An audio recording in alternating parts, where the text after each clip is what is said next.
네, 안녕하세요. 채무종결자의 정혜연 변호사입니다. 오늘 키워드는 청년입니다.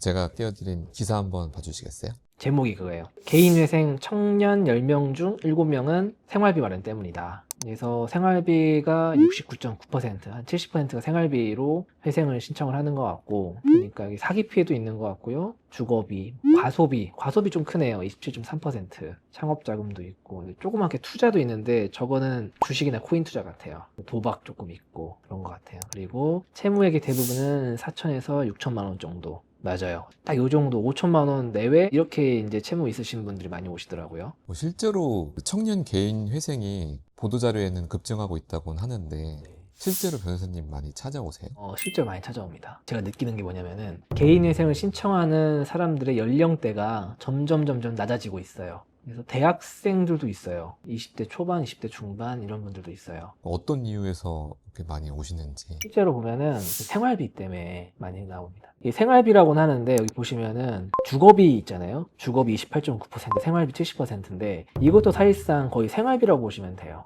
대부분이 생활비예요. 과소비도 문제가 된다라고 나오는데 과소비도 만약에 이 사람이 한 달에 200을 버는데 생활비로 한 220만 원을 쓴다. 이게 과소비거든요. 약간 좀 기준이 애매모호하긴 한데 말씀드린 대로 이제 생활고에 의해서 회생을 들어오시는 분들이 대부분입니다. 좀 안타깝네요. 그렇죠. 저도 안타깝게 생각하고 있어요. 그런 청년 회생을 고민하는 분들이 소득이 사실 없잖아요. 많지 않죠. 그런 경우에도 회생은 가능한가 봐요? 가능합니다. 그리고 청년 같은 경우는 서울회생법원하고 수원회생법원에서는 약간의 특혜가 있어요. 변제 기간이 24개월이에요. 물론 몇 가지 요건이 있거든요. 그리고 채무 발생 원인도 과소비라든지 주식 투자 이런 그 사행성 채무가 없어야 돼요. 그런 경우에 한해서 24개월 변제가 가능합니다. 그럼 청년들이 파산하는 경우도 있었나요? 청년인데 파산이요. 극히 드물지만 있긴 있어요. 그러니까 파산이란 거는 이 사람의 근로 능력이 없어야 되는 거거든요. 그럼 일단 청년은 해당이 안 되겠죠. 근데 예외적으로 판례에서 대법원 결정에 보면은 이 사람이 아무리 열심히 해도 돈을 못 갚는 경우가 있어요. 만약에 200만 원을 벌어요, 한 달에. 200만 원을 버는데 200만 원 벌면 한 50만 원 변제하거든요, 한 달에. 50만 원씩 평생 변제해도 10억을 변제를 못 해요. 10억이라는 빚이 있는 청년들이 있나요? 청년 중에서 사업하시는 분들은 그런 분들 가끔 있습니다. 이런 경우에는 이제 인정해주긴 합니다. 법원이 이 파산이란 거는 말 그대로 단순히 근로 능력이 있냐 없냐, 소득이 있냐 없냐 이렇게 딱 이분법적으로 나오지 말고 이 사람이 가지고 있는 근로 능력과 채무, 그리고 채무를 변제할 수 있는 능력 이거를 종합적으로 고려해가지고 파산이 되는지 안 되는지를 평가해라. 이런 판례가 있습니다. 청년의 범위를 어디까지 봐야 될지 좀 애매하긴 한데 한 35 정도 되시는 분도 청년이다. 그런 분들이 사업하다가 안 됐다. 그러면은 파산이 가능하겠죠. 특히 뭐 청년들 같은 경우에는 빚이나 이런 거에 시달려서 어려운 상황에 놓여서 만약에 회생을 신청한다고 했을 때 부모님이 보내주는 뭐 생활비가 있을 수도 있고 그런 것들이 회생 심사에는 또 어떤 영향을 주게 되나요? 일단은 회생하시는 분들은 용돈을 많이 받진 않으셨어요. 그래서 크게 영향을 미치지 않았는데 용돈을 계속 받는다. 그러신다고 하면은 이제 회생은 급여소득자 또는 사업소득자 이제 두 개의 부류로 나눠지거든요. 급여소득자라는 거는 일정 기간 동안 일정한 수익을 계속해서 올릴 수 있는 사람을 얘기를 해요. 그러다 보니까 제가 진행하는 사건 중에서는 월 소득의 기준이 뭐 육아급여 이런 거 받으시는 분도 회생이 가능했어요. 왜냐면은 일정 수준이 계속 나오니까. 그거 가지고 회생도 가능하고 그리고 연금 가지고 회생하시는 분들도 있었고 가능한데 지금 같은 경우는 이제 부모님은 용돈을 받는다 불가능하진 않을 것 같은데요. 추천드리진 않을 것 같아요. 어떤 이유에서인지 여쭤봐도 될까요?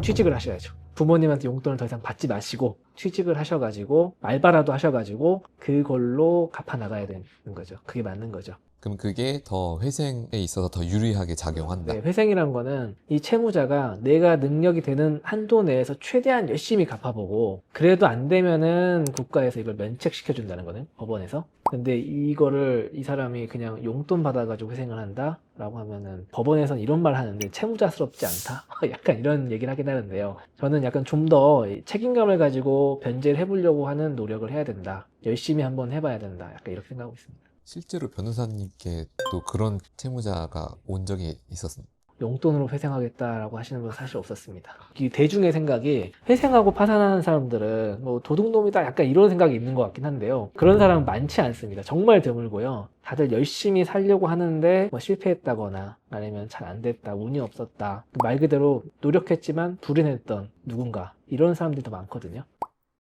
또 청년 가운데 앞서 말씀해 주셨던 코인이나 주식, 네, 투자 실패, 네. 또 그런 경우에도 회생 사유가 되나요? 회생이 됩니다. 회생이 되는데 이거는 무조건 된다고 할 수는 없고요. 일부 법원에 한해서 돼요. 일부 법원. 서울회생법원, 수원회생법원 확실히 되고, 그리고 대전지방법원까진 되는 것 같아요.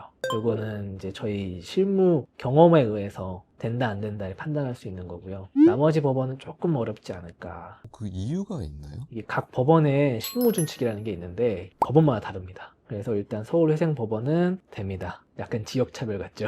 그렇게 느끼기도 하네요. 그러면 제가 서울 사람이 아닌데 네, 서울회생법원이 이런 투자 실패에 이제 회생을 인가를 해준다라고 해서 서울회생법원에다가 네. 신청을 넣겠다라는 것도 가능한가요? 거주지는 다른데? 일단은 관할이 있어야죠. 서울 지역에 이제 거소지라고 하는데 저희가 보통 실무적으로는 실제 거주를 하든지 직장에 서울에 있든지 뭐 이렇게 하면은 서울로 들어올 수 있습니다. 그런 게 없으면 그럼 안 되는 거죠. 이게 이렇게 유튜브 이런 거 말을 하는 게 맞나 좀 그렇긴 한데 이 기사도 있어요. 그 청년들이 서울로 올라와요. 회생하러 실제로요? 원룸 같은 데 이렇게 들어와가지고 거기서 알바 한 몇 개월 하다가 해가지고는 서울회생법원 관할 만들어가지고 서울회생법원 들어가고 그런 경우도 있어요. 근데 이거는 이미 언론에서 나왔기 때문에 제가 말씀을 드리는 건데 네. 이게 약간 사회 문제까지는 아니겠지만 그런 문제가 있을 수 있습니다. 근데 왜 그런 선택적이라고 해야 되나? 그런 아직까지는 일단은 우리나라에 회생법원이 별로 없어요. 서울회생법원, 수원회생법원, 부산회생법원 3개만 있고요. 내년 3월부터 광주회생법원, 대전회생법원, 대구회생법원 이렇게 생기는 걸로 알고 있거든요. 근데 또 회생법원 간에도 실무준칙이 달라요. 그래서 그런 일정한 기준이 제시되고 있지 않습니다.